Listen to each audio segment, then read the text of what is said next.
bien, après cette mise en perspective, on va passer à un dernier temps de débat, avec des élus locaux, avec la représentante de l'État, avec François Bayrou, maire de Pau et président de la communauté Pau-Pyrénées. Il est aussi le vice-président de l'agence Atlantique Pyrénées. Corinne Casanova, qui est la vice-présidente de la communauté du lac du Bourget et qui est vice-présidente de l'ADCF, l'Assemblée des communautés de France, donc qui représente ici le mouvement des intercommunalités.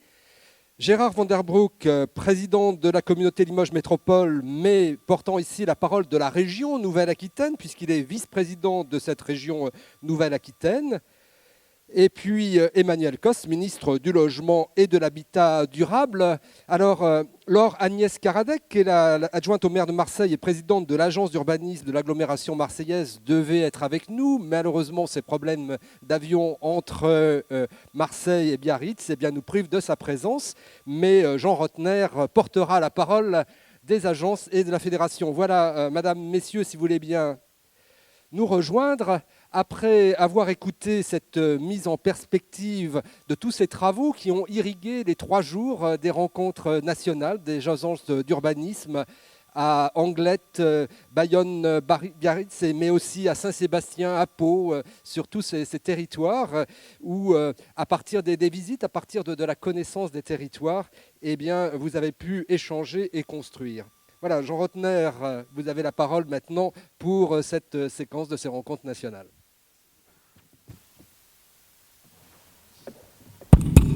Merci beaucoup. Madame la Ministre, nous sommes très heureux de vous accueillir ce matin ici à Anglais, Bayonne et Biarritz.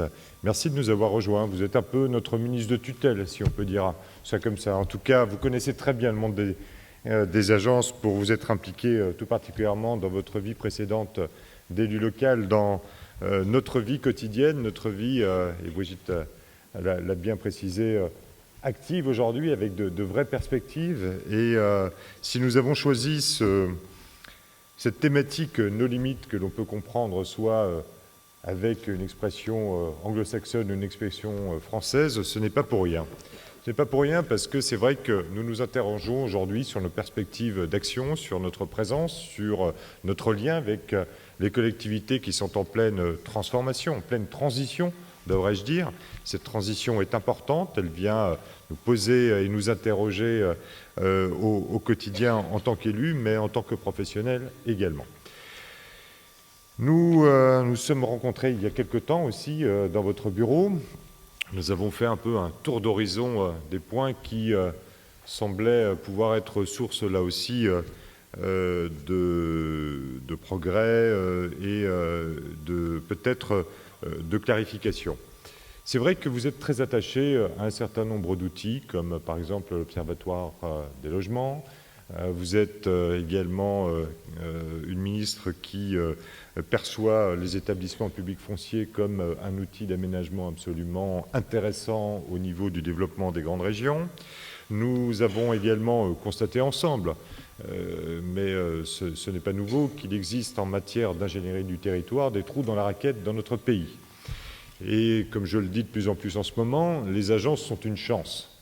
Elles sont une chance pour les territoires, nous le savons, nous sommes élus locaux, mais elles sont également une chance pour l'État. Alors peut-être, et j'ai bien entendu l'oratrice précédente, ne le faisons-nous pas assez savoir.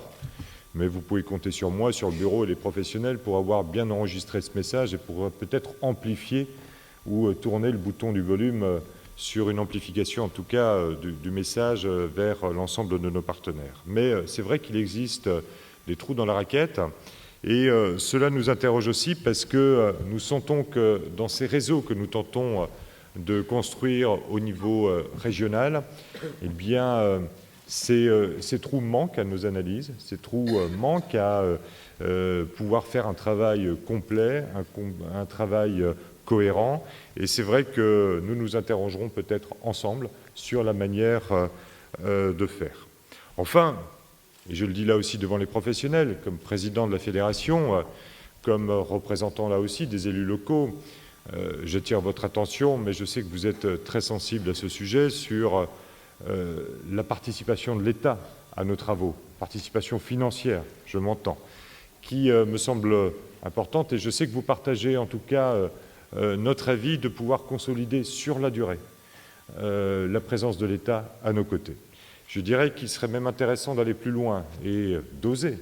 Il y a l'amour et les preuves d'amour. Bien, dans ce domaine-là, nous attendons peut-être quelques preuves de l'amour de l'État pour nous dire, bien, oui, nous sommes peut-être aveugles, oui, les agences sont une chance, oui, il y a des trous dans la raquette, eh bien, nous sommes à vos côtés pour que ces trous puissent être comblés et qu'ensemble, effectivement, notre pays, nos régions, nos intercommunalités puissent vraiment être en phase avec cette transformation territoriale que nous connaissons. Je vous remercie.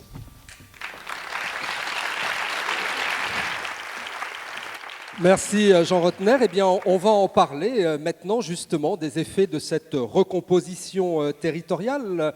Pour ceux qui nous rejoignent maintenant, eh bien, nous avons fait un peu le point sur tout ce qui s'est dit pendant ces rencontres nationales des agences d'urbanisme. Et Brigitte Fouillon, qui faisait la synthèse et une mise en perspective, nous disait que le plus important, c'était d'avoir des outils au service d'un projet politique, dans cette mutation, cette recomposition des territoires. Alors, dans un dialogue aussi à plusieurs niveaux, Jean Rottner, on l'a vu, avec des acteurs de plus en plus nombreux, qui ont des attentes aussi différentes, des mutations qui sont celles aussi de l'ouverture des données publiques, et puis la nécessité, avec l'expertise qu'ont les agences, d'avoir aussi une traduction dans le débat public, dans le débat démocratique, dans le projet, dans la relation aussi aux citoyens et dans l'aide aux élus sur des territoires qui sont plus vastes, qu'il s'agisse des intercos ou des plus grandes régions, avec des élus qui ne sont pas forcément familiers de ces outils. Et puis là aussi, la question de l'innovation, de la ressource. À travers les lieux, il faut construire des liens, disait Brigitte Fouillon. Le gouvernement national, la gouvernance locale, son articulation.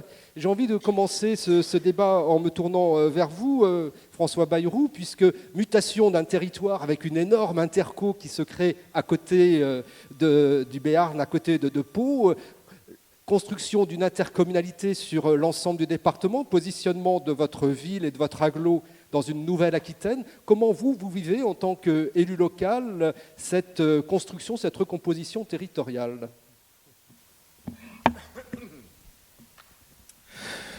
Bonjour à tous. Alors, monsieur, il faut que vous appreniez une chose. Le seul chapitre interdit pour un élu béarnais, c'est de parler du Pays basque. Sauf pour déclarer, je le dis à Jean-René Etchegaray, son affection, sa sympathie, sa tendresse. Et pour moi, c'est pas difficile, parce que ma femme est née à Bayonne, donc je n'ai aucune difficulté de ce point de vue. Je suis très fâché, très sévère à l'égard du nouveau découpage de la région dite Nouvelle-Aquitaine, dont je considère qu'il est insensé et qu'il va empêcher les élus de faire le travail qui devrait être le leur. Quand vous osez prétendre que Pau et Bressuire sont dans la même région, je le sais d'autant mieux que ma femme dont je parlais à l'instant, je n'ai jamais parlé aussi souvent de ma femme dans une réunion, ma femme dont je parlais à l'instant a grandi à Bressuire. Elle est née à Bayonne, elle a grandi à Bressuire. Et si l'on prétend que Pau, Bayonne, Biarritz et Bressuire et Limoges, c'est la même région, on se moque ouvertement et avec mépris de la vie des gens, au passage de la vie des élus. Il faut, pour aller de chez nous et encore davantage de la vallée d'Ossau à Limoges, il faut 6 heures, hein, et donc l'incapacité où l'on met les gens d'appréhender une région qui devient simplement un territoire administratif. Les élus ont si souvent répété que c'était plus grand que l'Autriche. avec zéro moyen ou très très peu de moyens d'affirmer ça. Je plains beaucoup les élus et je suis très en colère contre ceux qui ont fait ce découpage sans la moindre considération pour la géographie, pour l'histoire, pour la sociologie, en prenant comme référence l'Allemagne, alors que tout le monde sait qu'il y a en Allemagne la moitié des régions qui sont plus petites que l'Aquitaine d'autrefois, que l'Aquitaine précédente. Donc je suis très sévère. Ça va avoir des conséquences évidentes pour les conseils généraux qui vont donc se trouver à nouveau la seule entité à peu près de proximité, conseils départementaux, comme il faut dire maintenant. Et comme j'ai présidé le conseil général 10 ans, j'ai des tics de langage. Et pour les intercommunalités comme les nôtres, qui vont se trouver ainsi complètement décentrées, avec l'obligation de bâtir une politique pour des villes ou des intercommunalités d'équilibre. Alors, je ne dis pas que tous les découpages étaient absurdes. La Normandie, c'est évidemment bien qu'on ait fait la Normandie, mais qu'on ait supprimé l'Alsace me remplit de tristesse. Je trouve que c'est Jean Rotner a l'air d'approuver. Insensé. Alors, on a ces territoires avec ce découpage, vous avez compris périmètre que j'étais pas subi, totalement indulgent à l'égard de... mais en même temps, c'est maintenant votre cadre de jeu pour construire votre projet de territoire, pour faire exister Pau et au-delà ce territoire dans ce nouvel ensemble régional, Nouvelle-Aquitaine, mais aussi territoire plus vaste, national, ou comme le disait Robert Herrmann pour Strasbourg aussi, dans une perspective européenne. Oui, alors nous avons une configuration un tout petit peu particulière parce que Pau et son agglomération sont au centre d'une région historique à l'histoire extrêmement riche et chargée, puisque, comme vous savez, le Béarn a été indépendant pendant des siècles. Et donc, nous n'avons renoncé à cette indépendance qu'en 1789. Le débat de savoir si on a bien fait ou pas, je ne l'ouvrirai pas ici. Mais, merci. Nous allons bâtir en Béarn un pôle métropolitain, comme on dit administrativement, encore que le mot n'ait, à mon sens, aucune signification. Je ne sais pas très bien ce que j'ai la faiblesse de m'intéresser aux mots, ce que pôle métropolitain veut dire, mais nous on va appeler ça. Et vous envoyez la réalité un pays de Béarn. Et donc toutes les intercommunalités béarnaises ont à l'unanimité accepté ou souhaité entrer dans une démarche de construction d'un pays, pas au sens administratif, mais au sens historique du terme, d'un pays de Béarn, puisque c'était le nom historique, il y a 7 siècles, du pays de Béarn. Et on va le bâtir. Pendant ce temps, on a un élargissement de l'intercommunalité de Pau, élargissement modéré, avec 2 intercommunalités qui nous effectivement rejoignent. de ce côté du département, oui. Mais vous avez compris, quand on fait un sondage auprès des Béarnais sur le Pays basque, vous avez donc sur ce qui se passe, sur tout sondage, vous avez les pour, les contre et les sans opinion. Comptez-moi dans les sans-opinion. S'agissant du Pays basque, ils vont vivre. C'est une aventure extrêmement profonde, extrêmement difficile, mais extrêmement profonde, parce qu'elle vient de très très loin. Et donc, j'avais dit au préfet qui portait cette idée que alors que les gens étaient divisé sur le pronostic, j'avais dit que pour moi, il n'y avait aucune hésitation. J'étais absolument certain du résultat. Comme chacun le comprend, je suis un peu moins certain de la manière dont ça va fonctionner. Mais c'est pour ça que je suis dans la colonne, Jean-René, des sans-opinion. Voilà. Donc vous nous dites en même temps de plus grands ensembles et donc la nécessité de se regrouper en pôle métropolitain. Une intercommunalité qui grandit. de 165 000 habitants, c'est-à-dire à taille humaine. Et je n'aurais pas souhaité qu'elle s'agrandisse. Et on va faire fonctionner le pôle métropolitain comme une fédération d'intercommunalités volontaires qui vont porter en effet des choses très importantes du point de vue de la constitution de l'image du Béarn, de sa stratégie économique, de son attractivité. Et ce qui est formidable, c'est que tout le monde y est acquis. Tous les Béarnais ressentent ce besoin, sans doute parce que le Pays basque, et je dis ça sans ironie, nous a obligés à nous poser la question de notre mode d'existence à nous, et je suis très heureux de faire ça. Alors on parlera tout à l'heure des outils pour porter le projet, mais bien évidemment je me tourne vers le vice-président de la Nouvelle-Aquitaine. Vous êtes aussi le président de l'agglo de Limoges, Gérard Van der Broek. Mais donc cette grande région à l'échelle de l'Autriche, comment vous la faites vivre de Bressuire à Pau, et il y avait des outils là aussi, mais on en parlera. D'abord peut-être réagir à ce que disait François Bayrou. Mais écoutez, il y a d'abord un point qui va me différencier fondamentalement des propos de François Bayrou, du moins des propos par lesquels il a démarré. Moi, je ne parlerai pas de mon épouse. Mais ceci étant dit, je pourrais aussi le faire, parce qu'effectivement, la vie d'aujourd'hui fait que l'on se promène assez facilement, ou que l'on vit assez facilement un jour ici, le lendemain ailleurs, et que les distances, finalement, elles sont quelquefois plus dans les têtes que dans les kilomètres, encore que. Moi, je me suis levé à 4 heures ce matin pour venir ici. J'ai donc pu mesurer à mes lombaires et à leur fatigue qu'effectivement la région est grande. Je n'ai pas porté de jugement sur les choix qui ont été opérés, je fais avec. Si on aurait pu penser à une fédération de régions plutôt qu'à une fusion, mais enfin, les choses sont aujourd'hui, elles sont telles qu'elles sont, elles sont faites.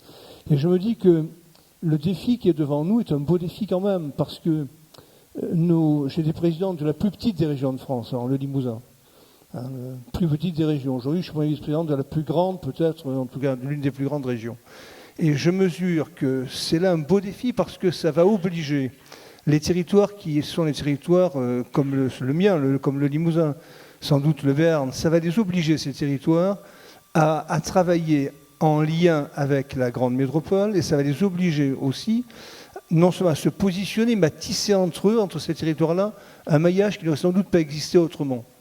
Il me semble que l'un des défis qui est devant nous, c'est de faire en sorte que, à côté de la grande métropole bordelaise, on soit capable sur le territoire de mailler cette grande région d'un certain nombre de villes d'équilibre, d'agglomérations d'équilibre, d'agglomérations appelées à coopérer, à travailler entre elles d'ailleurs, mais en tout cas appelées aussi à s'affirmer pour exister, parce qu'il y a effectivement un danger.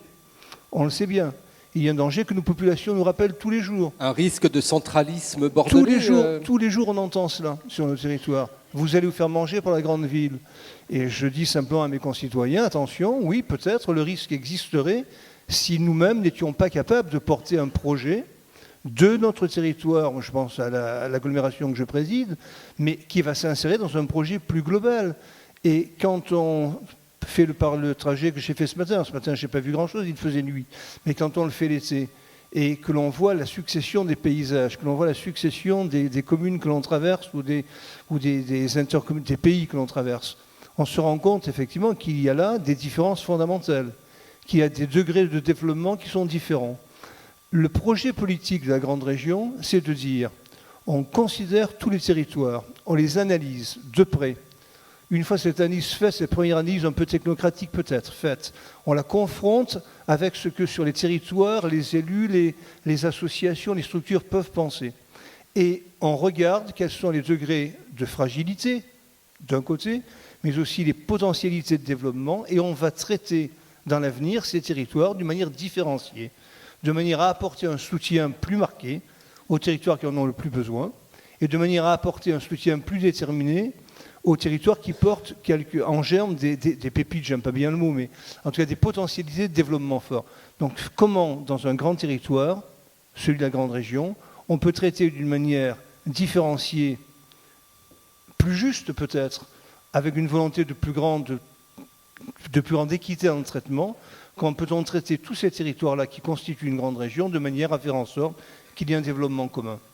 Et dans le monde urbain, et c'est la dizaine d'agglomérations qui ont plus de 100 000 habitants, et dans le monde rural, et surtout la façon dont ces agglomérations dont je viens de parler, qui ont plus de 100 000 habitants, peuvent travailler avec le monde rural qui les entoure pour créer des espaces de développement.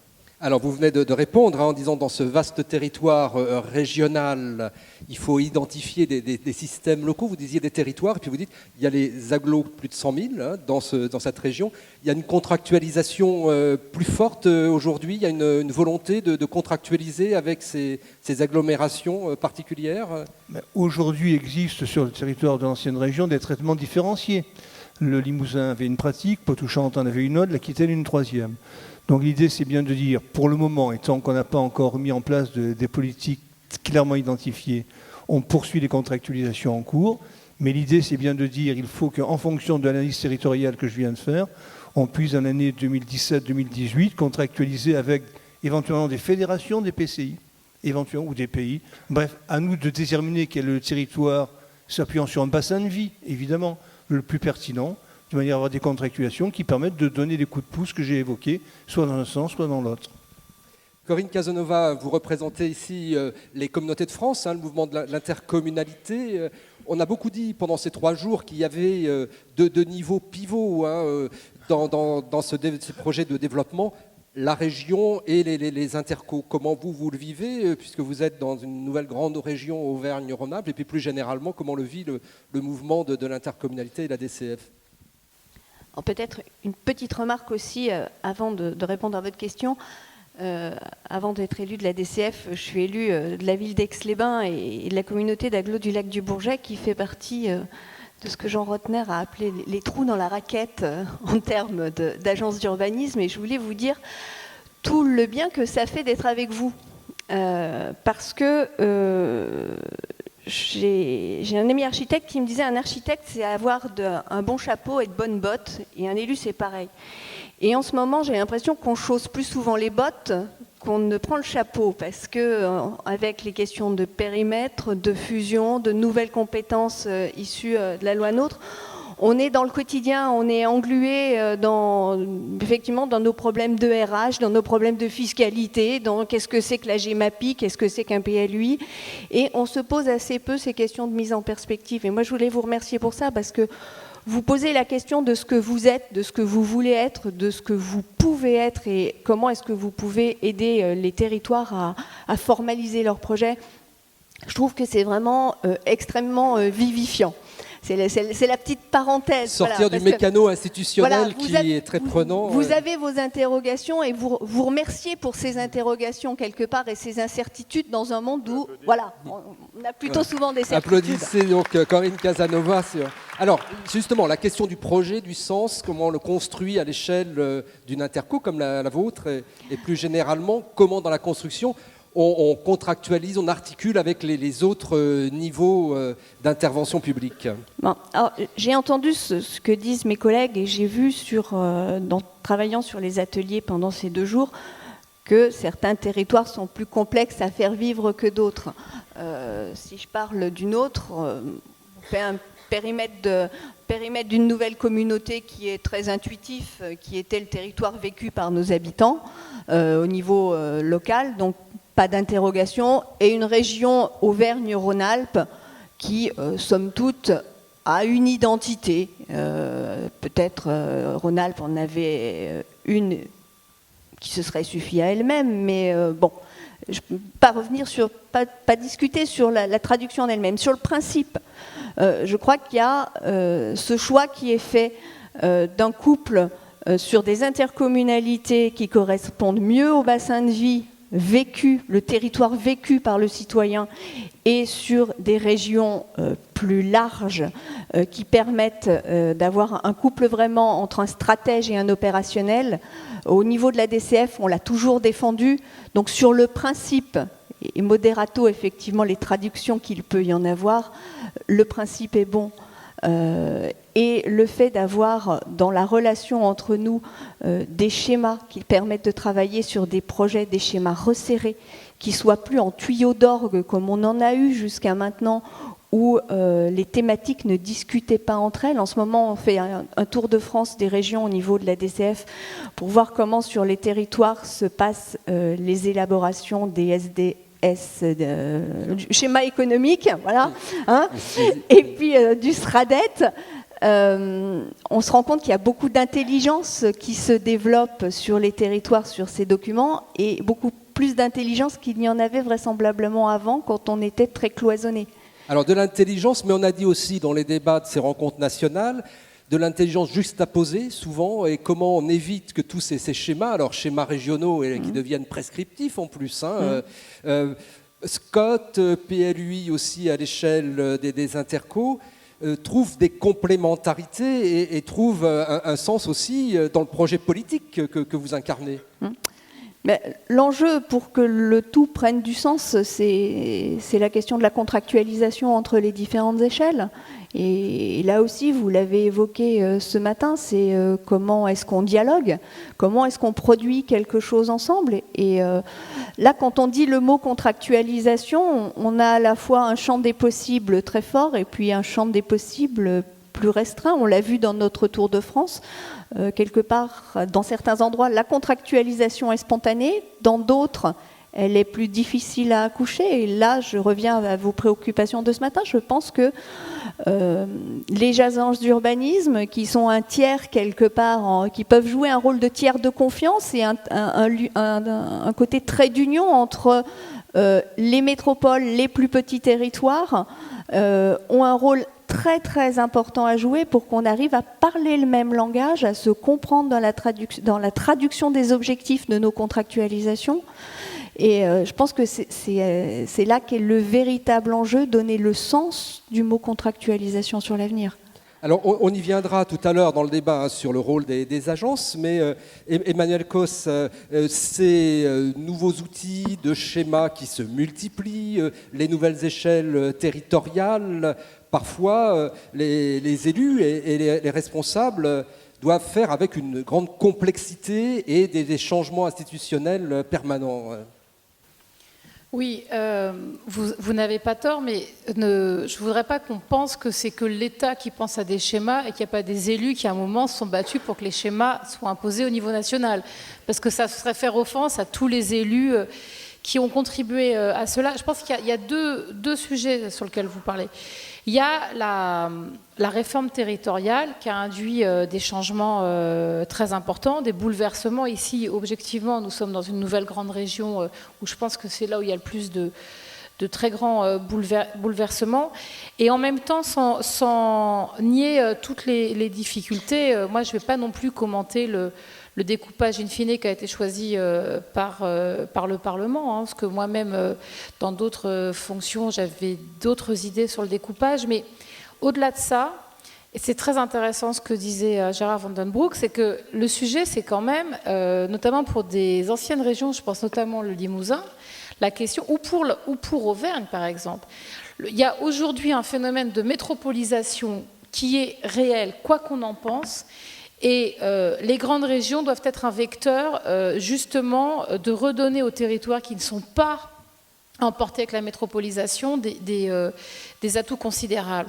Et moi, ce que je vois aujourd'hui, c'est qu'avec les nouvelles répartitions régionales, on voit notamment qu'avant, on regardait beaucoup les mobilités entre telle région et telle autre, et très tournées objectivement vers les plus grandes villes de France.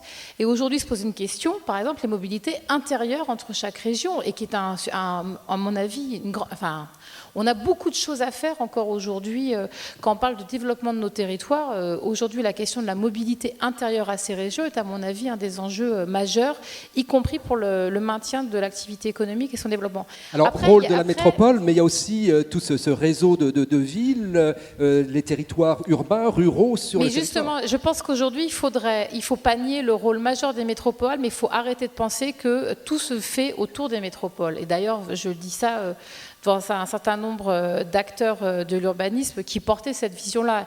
Et il faut, à mon avis, travailler avec la même attention ce qui se passe en métropole et ce qui se passe sur des territoires qui sont des territoires périurbains, ruraux, de toutes petites villes, mais qui représentent une dynamique territoriale importante. Et c'est là où je fais le lien avec ce que vous dites sur les schémas.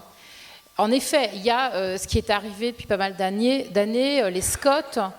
Il y a l'avènement des PLUI, et je le dis devant vous parce qu'en plus, un grand nombre d'entre vous avaient accompagné les territoires pour construire les PLUI ou sont en train de le faire. C'est vraiment une réussite très forte. Je le dis aussi devant Corinne Casanova, qui a fait partie quand même des militantes du PLUI, et ça marche. Il faut dire les choses, c'est-à-dire la polémique qu'il y a eu très forte dans la discussion parlementaire il y a 2 ans. On le voit puisque le ministère du Logement a un club PLUI qui en fait a moyen d'avoir un lien d'ingénierie avec les territoires. On voit que ça fonctionne bien. Et après, vous me parlez des ZRADET. Moi, il se trouve que je viens de la région Île-de-France où j'ai quand même planché en tant que ancienne vice-présidente de la région sur le SDRIF, le schéma directeur de la région Île-de-France qui nous était imposé par la loi. On avait cette obligation très forte et je pense d'ailleurs que pour la région, ça a été une chance. Et moi, je le dis aujourd'hui, c'est un travail très important qui se fait à une échelle régionale, donc c'est très lourd, mais en fait, ce travail-là, il n'est pas fait pour la région. Il est fait pour les territoires qui sont inclus dans ce territoire.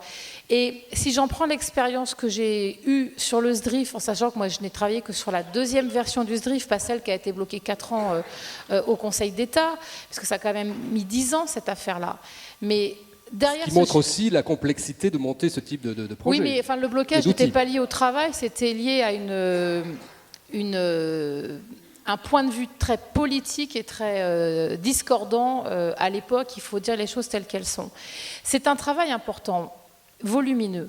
Mais en même temps, si on veut vraiment répondre à des questions de, par exemple, pourquoi il y a des territoires, il y a des logements vacants, pourquoi là on perd de l'activité économique alors qu'ailleurs on en a, comment on fait les mobilités, quelle sera la vie dans nos territoires dans 30 ans, c'est ça que se posent les schémas. Où est-ce qu'on doit mettre les infrastructures de transport, mais aussi où est-ce qu'on remet des pôles d'activité économique, d'activité agricole, etc. Et bien, ces schémas-là, ils nous permettent d'avoir la discussion à une échelle plus globale que simplement l'intercommunalité, même si elle est très grande. Et en plus, ça nous oblige, collectivement, quand je dis nous, c'est en tant qu'élu local, puisque je le suis toujours, ça nous oblige à nous poser des questions très complexes, mais qui sont, ça sera quoi notre population dans 30 ans, ça sera quoi ses besoins, ça sera quoi la mobilité, ça n'empêche pas de travailler évidemment sur le présent. Mais ces schémas, ils nous permettent en plus d'avoir une vision. Et puis, deuxième chose, c'est que ces schémas, c'est peut-être long, mais ça oblige la super région, si on peut parler comme ça, à discuter avec tous ces territoires. Et ça, il ne faut pas se raconter d'histoire, ça n'a pas toujours été le cas dans le passé. Il y a toujours eu des territoires qui ont eu l'impression d'être vous avez toujours des territoires qui sont à la frontière de leur région, qui sont toujours au bout, qui sont toujours le plus loin, et que la région soit petite ou grande, ça ne change pas grand-chose. Et ça oblige aussi à remettre ce lien politique qui est nécessaire. En tout cas, si ce pari est raté, évidemment, si on fait des ZRADET depuis la collectivité régionale en l'imposant à toutes les autres collectivités, le truc sera raté. Mais je ne crois pas que c'est ce qui préside aujourd'hui à l'élaboration de ces schémas. Et ça oblige à se poser des questions très importantes avec le schéma, alors on les a tous, si je ne me trompe pas, réunis, mais il y a le schéma sur l'activité économique, il y a les schémas environnementaux. Avec la dimension internationale d'ailleurs. Mais oui, mais est-ce que c'est quand même aussi intéressant qu'à un moment la collectivité publique se pose la question de son développement économique, la sauvegarde de ses trames vertes et bleues et des questions environnementales, son schéma climat, air, énergie, l'évolution de sa population, ses besoins en accueil de populations nouvelles ou je ne sais pas moi de la population étudiante et les plans de déplacement urbain. C'est enfin un moyen de faire de la planification. C'est un terme que tout le monde a souvent à la bouche, mais il faut à un moment le mettre en œuvre. Alors oui, c'est une opération qui peut être considérée comme lourde parce que jusque-là, il y avait très peu de collectivités régionales, à l'inverse de souvent des métropoles qui se dotaient typiquement de structures qui leur permettent de faire de la planification. Et finalement, ce que par exemple les agences d'urbanisme font à des territoires un peu plus réduits, aujourd'hui, c'est ce dont vont avoir besoin évidemment les régions et c'est un changement de paradigme. Mais en même temps, me semble-t-il, c'est plutôt un progrès si on se donne les moyens justement d'en faire un outil utile pour la politique, pour la vision à venir, pour les choix politiques que nous aurons à faire dans les 20 ou 30 prochaines années. Merci Emmanuelle Cosjean-Rotner. On a vu au long de ces 3 jours des rencontres nationales la nécessité d'organiser les complémentarités entre les niveaux de collectivité. Quand on a dit ça, c'est organiser le dialogue entre les élus des différents niveaux, mais aussi entre les structures, les acteurs, ceux qui vont éclairer le débat, comme les agences d'urbanisme. Déjà, je suis très heureux parce que Corinne a envie d'une agence Et en aparté, j'essaie de convaincre Gérard qu'à Limoges, il en faudrait une aussi. C'est bien, ça sert à tout les rencontres de la FNO. Non, mais au-delà de la nécessité d'avoir une agence, parce que l'objectif, c'est pas de mettre des agences partout, l'objectif, c'est d'avoir une intelligence de cette C'est de voir à quoi ça sert et comment on peut la mobiliser. C'était les conclusions de Brigitte tout à l'heure, finalement, où elle nous invitait au-delà parfois des jeux d'acteurs, à être vraiment dans les endroits nécessaires avec effectivement une ingénierie qui dépasse ces jeux d'acteurs et qui nous permettent d'avancer. Ma femme est barinoise. Je suis orinois. Je rejoins assez François sur ces dimensions qui sont surprenantes, je dois le dire, il faut le dire, mais qui sont parfois aussi enthousiasmantes. J'y reviendrai. Surprenantes parce que entre ma ville et Givet, qui est cette enclave française dans la Belgique, à la frontière belge, là. À la frontière belge, dans les Ardennes, eh bien, il vaut mieux que je prenne l'avion de Mulhouse-Bâle pour me poser à Bruxelles, louer une voiture, que de prendre une voiture pour y aller. C'est ça la réalité, effectivement. Il est plus compliqué aujourd'hui, je dois le dire, d'être finalement conseiller régional ou vice-président d'une région que d'être député et d'avoir une vie complètement réglée où on arrive à Paris le mardi, on repart le vendredi matin. C'est juste, on part dans tous les sens, au vrai sens du terme. Donc, ça pose cette question quand même réelle de la remise en question par les uns et les autres de ce grand ensemble. Et quand je dis que c'est enthousiasmant, c'est vrai qu'on redécouvre, on découvre des potentiels qui n'étaient pas imaginés avant. En matière économique, dans le SRDE2I, eh bien, les complémentarités se font entre chefs d'entreprise fort naturellement, mais quand on commence à réfléchir sur le potentiel universitaire, sur ces filières, voilà, bien, on se rend compte que le fait d'être dans un schéma, eh bien, pousse, oblige les différents interlocuteurs d'un territoire à se parler de manière différente. Est-ce qu'on va y réussir? Gérard le disait, nous on sait que nos dispositifs régionaux vont s'éteindre, les anciens, le 30 juin prochain, et que nous raconterons une autre histoire à ce moment-là. Pour autant, il y a encore beaucoup de travail à faire, de persuasion, de compréhension, de recherche de complémentarité. Cette complémentarité entre la région stratège et les collectivités de proximité plus opérationnelles amène aussi de nouvelles questions. Les grandes régions, pour moi, ce sont de vraies nouvelles collectivités qui sont en train de se créer. Est-ce qu'elles n'ont pas aussi une part d'opérationnalité dans la stratégie? C'est une question que nous posons, par exemple, dans le Grand Est, où, avec une vision macro qui doit être celle de la région, comment venir au service de ces territoires. Et avec des systèmes territoriaux qui sont très différents selon les coins. Et du coup, il faut devenir opérationnel avec cette vision macro, mais ne pas faire ce que font les collectivités de proximité, faire quelque chose de différent qu'il s'agit d'inventer. Et on travaille beaucoup là-dessus, sur ces nouveaux outils, finalement, cette ingénierie régionale, qui existe très peu. Je crois qu'on a fait le tour un peu des régions, ça n'existe pas vraiment. Mais en tout cas, chez nous, on prend cette voie d'essayer de créer quelque chose d'opérationnel lié à l'innovation, à l'internationalisation et à l'économie. Voilà, donc on a une chance. C'est vrai que c'est celle d'être dans cette phase de transition, avec cette porte qui s'ouvre, la possibilité d'inventer de nouveaux outils, d'en éteindre certains qui n'ont plus fait leur preuve. Il faut aussi avoir ce courage politique de dire mais ce qui s'est fait jusqu'à présent, nous n'en voulons plus. La notion de rupture, finalement, la notion de transition, elle est bien là, elle est devant nous. Et notre responsabilité politique, au-delà des difficultés qui ont été soulevées, c'est bien de faire des choix et de s'y tenir. Parce que, je le vois, on est une petite bande d'élus et de collaborateurs à travailler sur ce schéma. On est plein de bonne volonté, on a des idées qui sont assez innovantes, mais on sent que le troupeau commence à se rapprocher, qu'il est derrière nous et qu'il va bientôt toquer à notre porte en disant « Non, là, vos propositions, c'est bien. Ça, c'est un schéma idéal.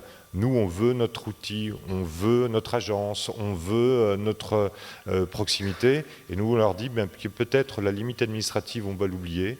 Et on va essayer de réfléchir de manière plus cohérente en bassin de vie, en bassin d'emploi, en bassin économique. Et c'est là que le rôle des agences est de nouveau essentiel.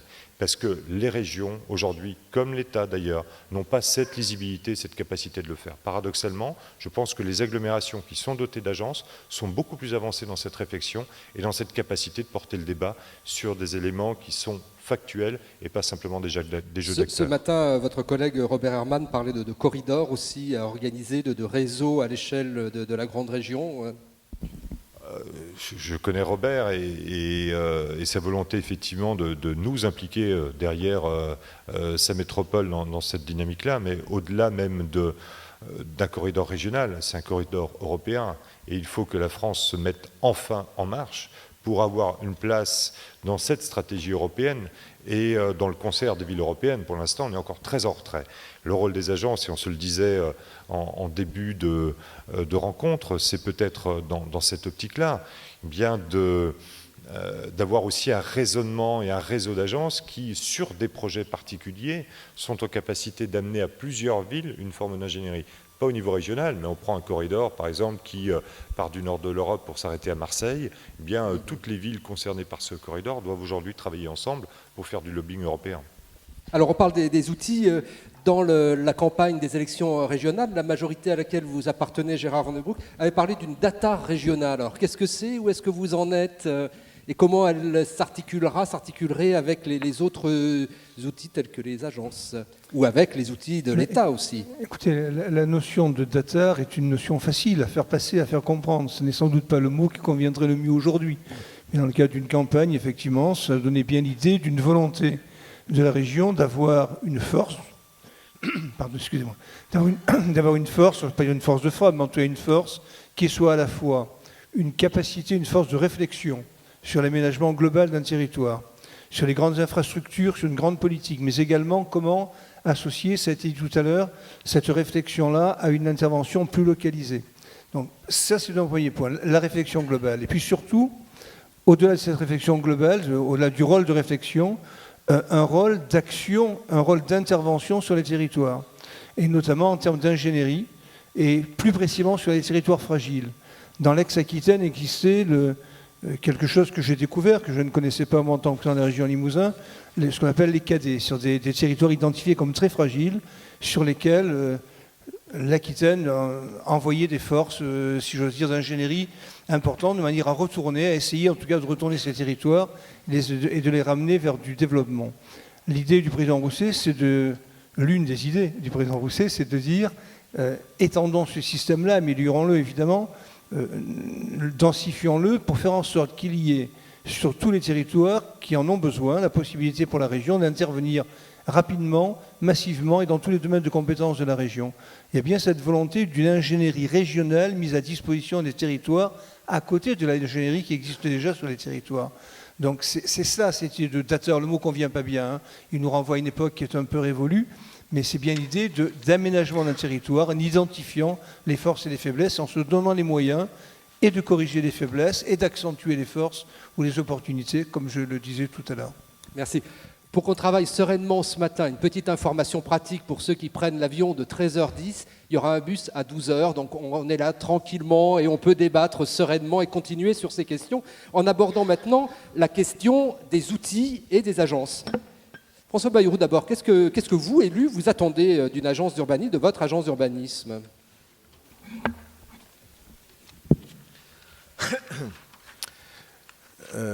Nous sommes dans le cadre d'un SCOT, d'un PLUI, qui se passe, ma foi, en tout cas si l'on ne prend pas la loupe, pas trop mal. Pas trop mal parce qu'un grand nombre des élus concernés ne s'étaient pas exactement, je crains, rendu compte des conséquences des décisions qu'ils approuvaient pour leur propre territoire. Et donc,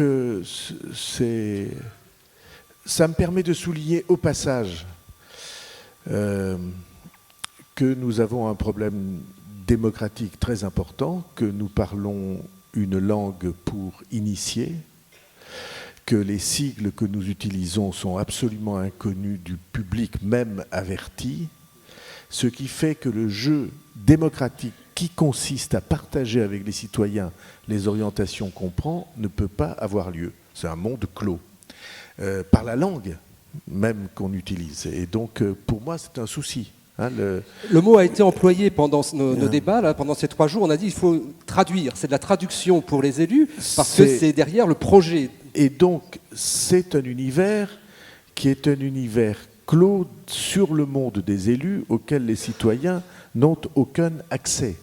Et c'est un problème, à mon sens, fondamental. Et plus on complexifie, plus on multiplie les schémas, et moins les gens comprennent. Et alors les élus se pointent devant les assemblées ou devant les télévisions, ils vous expliquent que le SRADET a été, qu'au contraire, le SCOT et le PLUI, et encore je reste dans la couche supérieure la plus accessible. C'est un problème démocratique très important, hein, je le dis au passage. Problème démocratique de lisibilité, mais aussi nécessité d'expertise pour éclairer le projet. Ouais. Je méfie beaucoup de l'autoproclamée expertise. Moi, je pense que la démocratie fonctionne quand les citoyens ont accès à l'expérience, qu'ils peuvent, eux, apparaître, comprendre, partager, savoir de quoi on parle, se représenter ce que l'avenir doit être. Et j'ai dit que dans cette expérience du SCOT, PLUI, ENCO, j'attendais naturellement de l'aide de la part de l'agence, mais je voudrais que l'agence pense son travail pour l'esprit des citoyens et qu'elle fasse le grand travail pédagogique, même si j'aime pas trop le mot parce qu'il fait allusion à l'enfance et à l'école, alors que les citoyens sont de plein droit. Donc il faudrait inventer un autre mot, mais qu'elle sorte de son île, de son insularité, et qu'elle s'adresse aux gens pour parler de leur vie, de ce que ça va être, de ce qui va se produire. Alors, vous faites écho à ce que disait Ariela Masbouji, qui est Grand Prix d'urbanisme. Elle a dit aux agences, parlez, intervenez dans le débat public, intervenez dans le débat local. Alors qu'aujourd'hui, on a parfois l'impression que c'est la prérogative des élus. C'est normal, hein. Oui. Oui, mais il est normal que les élus assument leur rôle, et il est normal que les agences et tout organisme du même ordre fassent le travail de communication directe à l'égard des citoyens, qu'ils pensent, plus exactement, qu'ils pensent leur travail avec l'objectif de la communication directe à l'égard des citoyens. Pour qu'ainsi ces projets tellement complexes qu'on a décrits, de plus en plus complexes, prolifération de complexité et donc prolifération administrative, que ce travail complexe puisse se retrouver un jour traduit en langage, en idées, en images, auxquelles le citoyen puisse participer. C'est ça que j'attendrai. Et ça, on l'a vu aussi dans les propositions qui étaient faites à partir des débats d'hier, où il a été dit peut-être que pour montrer, pour rendre visible, ce vont être plutôt des démonstrateurs avec les habitants sur un aménagement. On a utilisé le mot de Fab Lab aussi, tout un tas d'outils, comme l'accès à la donnée qui était avant la prérogative de la puissance publique. Aujourd'hui, les données ouvertes, n'importe quel citoyen va pouvoir s'en emparer, les utiliser et les confronter aux politiques locales. Emmanuel Cos, sur ce sujet, et sur ces sujets de rendre plus visible, plus simple, le reproche qui est fait aussi à la loi de rentrer dans le détail, d'être très normative, presque réglementaire. Vous savez, j'ai passé 10 heures au Sénat hier, donc j'ai beaucoup moins d'expérience que François Bayrou, mais on a quand même un sujet avec nos législateurs qui dénoncent toujours des lois trop précises, mais qui écrivent suffisamment d'amendements pour qu'elles le soient malheureusement, et c'est effectivement un problème. Ce que dit François Bayrou sur le la place du citoyen dans la compréhension. L'enjeu démocratique, il est essentiel, mais d'ailleurs pas que lié à l'élaboration de ces documents d'urbanisme. Enfin, vous le savez tous, quand vous vous occupez de questions d'aménagement et de logement, où sont les blocages? Là où les gens ne comprennent pas pourquoi on fait tel ou tel programme. Ce n'est pas juste parce que les gens ne veulent pas, sont conservateurs ou qui ne veulent pas de logement. Il y a toujours des croyances un peu fermées, mais c'est aussi que il faut expliquer. Et donc, en effet, il faut trouver les mots. Moi, quelques expériences que j'ai eues sur des réunions publiques, ou en tout cas des expériences de démocratie qui étaient au-delà de la réunion publique convoquée en mairie, j'ai vu des choses extrêmement fantastiques. C'est-à-dire qu'à partir du moment où on va, par exemple, on va vers les gens et on n'attend pas qu'ils viennent vers vous pour simplement leur expliquer... Par exemple, dans l'élaboration d'un plan local d'urbanisme, même à l'échelle intercommunale, il y a plein de citoyens que ça intéresse. Si on leur explique comment ça a lieu, à quoi ça sert, leur expliquer à quoi ça sert, pourquoi on a besoin de cette norme par rapport à d'autres. Et par exemple, c'est sûr que si vous commencez à aller sur les lieux de consommation et de vie des habitants, vous avez plus de dialogue que si vous les convoquez un soir en semaine à une réunion publique où ils n'iront pas parce qu'ils ont des contraintes professionnelles et familiales qui font que c'est plus difficile d'aller dans le débat. Et moi, je le dis parce que...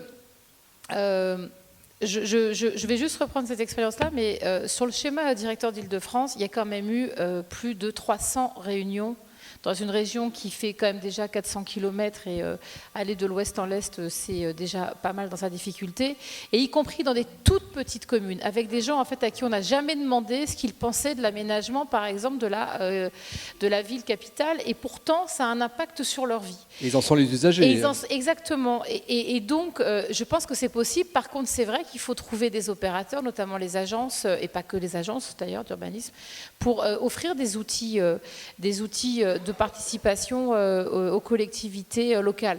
Ça, c'est la première chose. Après, la deuxième chose, qu'est-ce que tout à l'heure Jean Rotner l'a dit, l'État n'a pas la prétention de penser qu'il a toute la science et les outils pour notamment les questions d'aménagement et d'urbanisme. Et c'est d'ailleurs pour ça qu'il s'appuie beaucoup, très clairement, pour la mise en œuvre d'une grande partie de ces politiques sur les agences d'urbanisme et aussi sur l'AFNO, parce qu'on a besoin d'outils qui sont adaptés au territoire et qui nous permettent de donner de l'ingénierie au territoire, des conseils, aussi d'éviter, parce que pour des territoires qui aujourd'hui n'ont pas d'agence, parfois en fait il y a des erreurs qui sont commises et qui vont leur coûter cher dans le temps, parce qu'elles n'ont pas eu la capacité de prendre le temps de réfléchir, de se poser les bonnes questions. Je dis ça, mais j'ai l'impression aussi que le travail aujourd'hui des agences d'urbanisme, c'est aussi de permettre aux collectivités de se poser les bonnes questions, d'essayer aussi d'y répondre, mais aussi de ne pas faire des oublis. Et d'avoir en main les éléments pour y répondre. En tout cas, d'aller les chercher. Et peut-être y compris, parfois on se rend compte qu'en fait, on a du mal à comprendre tel ou tel phénomène, tel ou tel sujet, mais au moins d'y répondre. Sur des sujets très complexes comme, je parle dans des milieux urbains, la résorption de l'habitat insalubre, les problèmes de parcs de logements anciens dégradés, vacants, versus des parcs sociaux très concentrés. Enfin, il y a beaucoup d'agences urbanistes qui, les premières, ont commencé à construire des solutions. Dans les programmes de rénovation urbaine, on peut dire aussi des choses franchement. Je pense qu'il y a beaucoup d'élus qui jamais n'auraient été s'engager dans un programme s'ils n'avaient pas eu derrière eux des acteurs qui leur ont dit on peut le faire, c'est possible, voilà le temps que ça va prendre de donner en fait des moments des jalons de sécurité. Et puis on le voit sur de nouvelles thématiques comme l'énergie, la transition énergétique, où là comment on va vers des territoires sobres avec et vous avez raison, parce que par exemple la question des territoires à énergie positive qui est liée à des appels à manifestation d'intérêt lancés par le ministère de l'Environnement, c'est extrêmement intéressant et enthousiasmant de voir autant de territoires qui se proposent pour être territoire à énergie positive. Bon, mais une fois que vous vous proposez, qu'est-ce que c'est un défi immense de changer ses sources d'énergie, sa consommation, ses réseaux de distribution. Et en effet, on a besoin de faire face à ce sujet-là, mais il y a aussi d'autres sujets. La question de la nature en ville, est un sujet qui aujourd'hui est au cœur de beaucoup de réflexions, de même que la question, par exemple, du maintien de fonciers agricoles ou d'espaces verts dans des zones rurales où il peut y avoir de la confrontation avec la spéculation immobilière.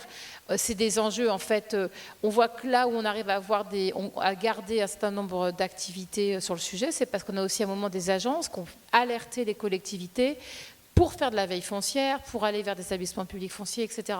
Alors après, c'est vrai qu'aujourd'hui, et Jean Rotner l'a dit tout à l'heure, il y a aussi des territoires qui sont en train de se passer d'agences d'urbanisme, voire même qui ont arrêté de les financer, et on en connaît en tout cas dans certains endroits où les collectivités qui les avaient créés les ont tués. Et moi, ça m'interroge beaucoup sur cette manière également de faire, alors que je pense que voilà, aujourd'hui, on a souvent...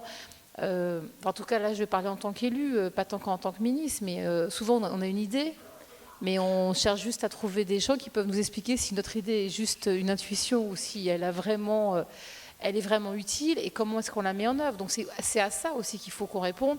Et c'est vrai que c'est ce qui explique aussi pourquoi le ministère du Logement continue à accompagner ces agences, même si... beaucoup aimeraient qu'on arrête et qu'on laisse les agences vivre toutes seules. Et je ne crois pas que ça soit le meilleur chemin à prendre, parce que on a besoin, nous, d'avoir des acteurs territoriaux qui sont pas des acteurs de l'État, mais qui sont des acteurs avec lesquels on est en coopération. Et vous le savez bien, il y a beaucoup de politiques portées par l'État aujourd'hui qui ont été insufflées parfois par des expériences locales portées par les agences d'urbanisme. Et je pense que c'est comme ça que ça fonctionne. Corinne Casanova, le rôle des agences dans ces grands territoires intercommunaux, le rôle aussi d'innovation sur ces territoires, d'incubation de projets, comment vous le voyez? Je vous disais tout à l'heure que si je souhaitais qu'on répare le trou dans la raquette sur notre territoire pour avoir une agence, c'est effectivement pas un caprice, c'est pas pour se dire il y en a d'autres ailleurs et j'en veux une. C'est effectivement le sentiment réel que c'est un outil de dialogue qui nous manque au niveau de l'interterritorial. On a une agence d'urbanisme sur Lyon, une sur Grenoble, une sur Clermont-Ferrand. On a des métropoles, que ce soit effectivement avec Lyon ou avec ce qui se passe sur le Genevois. Et on sent au milieu que nos habitants, ils ont des habitudes qui sont plus large que le PCI à travers lequel on peut réfléchir. Et Emmanuel Coste soulignait ce qui pour moi est le besoin essentiel qui appelle une agence, c'est la question de la gestion des mobilités. On réfléchit à notre échelle, on réfléchit à l'échelle du SCOT, c'est plus l'échelle dont on a besoin. C'est beaucoup plus large, c'est dans le dialogue avec les régions aussi sur ce que le ferroviaire peut amener à la construction du transport urbain, périurbain. Mais l'agence, moi je l'entends tout à l'heure, il y avait des mots qui étaient l'ensemblier, le lieu d'observation, le lieu d'analyse, le lieu de diagnostic. C'est tout ça dont on a besoin et effectivement l'incubateur de bonnes pratiques. J'ai aussi apprécié dans ce qui était dit tout à l'heure la capacité de proposer et la capacité de se dire parfois qu'on s'est trompé. Et c'est vrai que je trouve intéressant, peut-être c'est plus dans la posture d'une agence, de dire on propose, on regarde et puis on s'est trompé. Les élus ont peut-être plus de mal à se dire qu'ils se trompent parfois. C'est les électeurs qui leur disent ponctuellement, effectivement, qu'ils ont le sentiment qu'ils se sont trompés. Et c'est en cela que j'attends cette... C'est pas une innovation sur des choses exceptionnelles. J'étais dans un atelier sur les mobilités hier. Ça a été redit à plusieurs reprises qu'il ne faut pas qu'on invente l'eau tiède, que tout existe, ou à peu près, selon les territoires, qu'il faut savoir s'en servir à l'endroit où c'est utile et au moment où c'est utile. Et je crois que dans les réseaux des agences aussi, vous avez cette capacité, sans réinventer quelque chose, de réutiliser au bon endroit la bonne expérience et de l'apporter sur le territoire. Voilà. C'est en ce sens que j'attends cette expérience. Gérard Van den Broek, rendre lisible aussi ces politiques prospectives, ces documents, ces schémas là, sur lesquels la région va avoir un rôle très important à jouer, puisqu'ils sont prescriptifs pour les autres et l'organisation du dialogue avec vos collègues maires, présidents de PCI. Comment vous l'organisez ? Oui, je crois que déjà bien des choses ont été dites, à savoir premièrement qu'il faut traduire les choses. Il faut traduire les sigles. C'est vrai pour nos concitoyens en général. Moi, je dis sans cesse à ceux qui rédigeaient naguère mon bulletin municipal dans la petite commune, ou à ceux qui rédigent aujourd'hui le bulletin de l'agglomération, pensez que vous adressez à des gens intelligents, mais qui n'ont pas la connaissance administrative qui est la vôtre. Donc, traduisez sans cesse. Il m'arrive encore aujourd'hui de prendre mon stylo et de corriger ce qui a été écrit de manière à essayer de le rendre compréhensible. C'est compliqué, mais rendre compréhensible au moins par le choix des mots.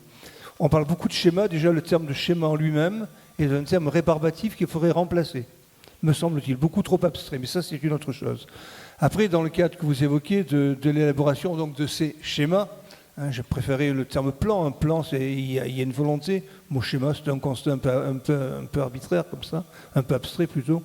Donc, l'élaboration de ces schémas va se faire avec des modalités de concertation qui doivent être arrêtées par la région avant la fin de l'année en cours. C'est-à-dire qu'avant la fin de l'année en cours, on doit soumettre au Césaire régional d'une part et au vote de l'Assemblée une proposition définissant les modalités de concertation.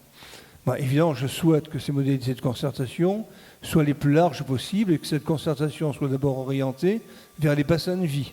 Parce que finalement, quand on réalise un grand schéma sur une grande région, on doit prendre en compte les 35, je crois, bassins de vie qui constituent cette région-là.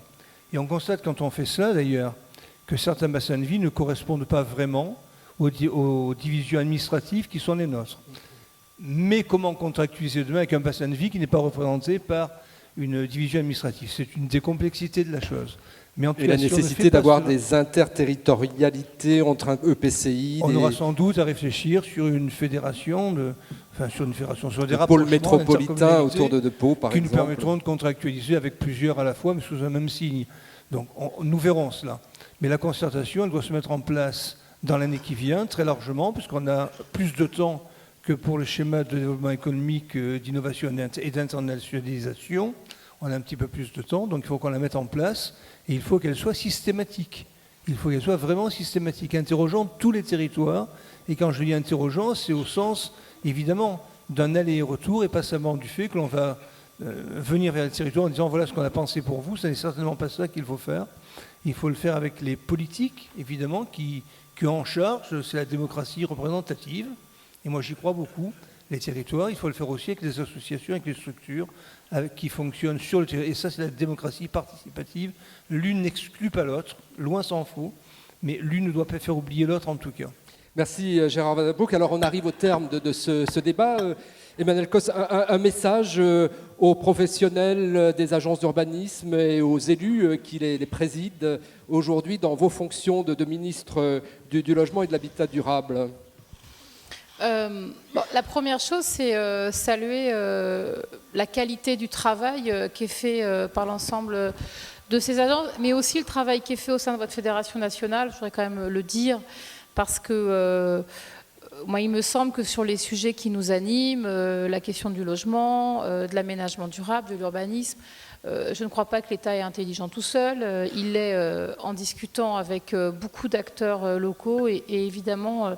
la relation qu'on a avec l'AFNO, celle qu'on a évidemment avec d'autres associations d'élus dans un autre contexte, sont pour nous évidemment très importantes. La deuxième chose, c'est que, vous l'avez dit, il y a eu beaucoup d'évolutions législatives ces 5 dernières années, avec quand même sur les secteurs dont j'ai la charge, une volonté de donner plus de pouvoir au territoire, notamment à l'échelle de l'intercommunalité, mais pas que. Et ce qui veut dire que sur ces questions-là, je pense que l'État, évidemment, continue à être le garant d'une certaine manière d'aménager. L'État aussi a beaucoup réfléchi à ses erreurs du passé sur le sujet et à sa capacité d'éviter d'avoir des doctrines qui, en fait... ne tiennent pas dans la durée et appellent à des politiques de réparation par la suite. Mais ces différentes évolutions législatives, la loi ALUR, les lois NOTRe et MAPTAM, la loi quand même que je suis en train de faire voter égalité-citoyenneté, va aussi donner, notamment pour les politiques du logement qui ont été très longtemps extrêmement centralisées, vraiment des déclinaisons territoriales importantes. Et ce qui explique tout simplement que le message que je pourrais dire en quelques mots, c'est que l'État a besoin de la dynamique des agences d'urbanisme. a besoin voilà, de la qualité du travail qui est fourni, aussi de l'inventivité, très clairement, parce que moi je connais quelques-unes de ces agences, donc je connais leurs travaux et je sais aussi qu'elles étudient des sujets sur lesquels l'État peut-être travaillerait moins s'il n'était pas sollicité. Et puis je pense surtout que, là je vais plutôt le dire de ce que j'entends de la part des élus qui défendent leurs agences, parce que j'ai fait beaucoup de déplacements en région. Les élus sont énormément attachés à leurs agences, aussi parce que parfois il y a une compréhension très fine des sujets. Je vais juste donner un exemple que vous comprendrez. On a des sujets très complexes d'application de la loi et de compréhension de la loi sur la question des mesures liées à la loi littorale et à la loi Allure, et notamment sur les secteurs dits STECAL, et notamment tous les sujets que nous avons en Bretagne. Et aujourd'hui, c'est très clair que c'est les agences d'urbanisme qui sont les premières à essayer de travailler avec nous, évidemment avec les services de l'État sur ces sujets-là. Donc voilà, je pense qu'aujourd'hui, c'est un progrès pour les territoires. Et c'est aussi pour ça que, au-delà de comment l'État intervient dans ces questions-là, c'est vrai que moi, j'essaie d'expliquer aussi aux territoires que si c'est un progrès pour eux, il faut de fait qu'ils acceptent de se construire ces agences, de les financer, de leur donner des moyens de travailler pour justement permettre à ces territoires d'évoluer positivement. Merci Emmanuel Cos, merci mesdames, messieurs. Jean Rottner, vous restez avec nous et vous restez avec nous, Emmanuel Cos aussi reste avec nous, puisque maintenant on va avoir le temps de la présentation du manifeste des agences d'urbanisme. Et on garde en mémoire le message qui est passé ce matin sur l'enjeu démocratique de tout cela, des outils au service du projet. On le fait pour les habitants, pour les citoyens, et c'est bien sûr la question centrale.